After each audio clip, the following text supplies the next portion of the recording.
Sobering study of the signed treaties and charters between Britain and the United States exposes a shocking truth. The United States has always been, and still is, a British Crown colony. King James I was famous not for just changing the Bible into the King James Version, but for signing the first Charter of Virginia in 1606. That charter granted America's British forefathers a license to settle and colonize America. The charter also guaranteed that future kings and queens of England would have sovereign authority over all the citizens and colonized land in America stolen from the Indians. After America declared its independence from Great Britain, the Treaty of 1783 was signed. That treaty specifically identifies the King of England as the Prince of the United States and contradicts the belief that America won the War of Independence. Although King George III of England gave up most of his claims over his American colonies, he kept his right to continue receiving payment for his business venture of colonizing America. If America had really won the War of Independence, they would never have agreed to pay debts and reparations to the King of England. When Congress passed the 13th Amendment to the Constitution, the U.S. President was made subservient to the King of England. The 13th Amendment is called the Title of Nobility Amendment and forbids U.S. presidents and their officials from using royal titles like king or prince or baron.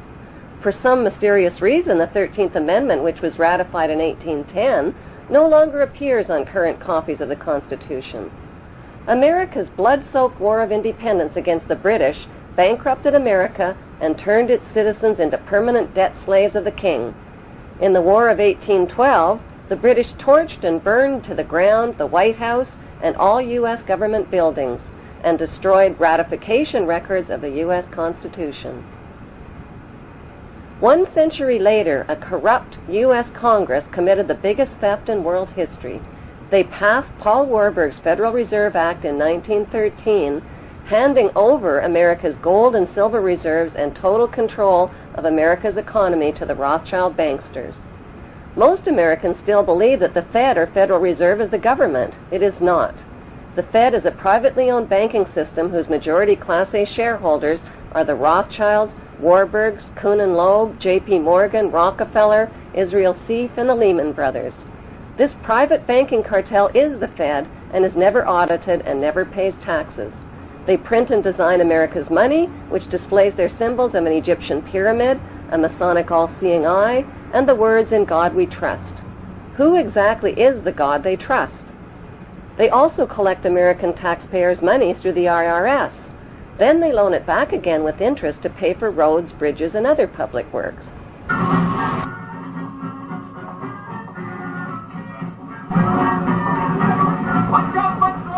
American presidents are handpicked and financed by these special interest power groups.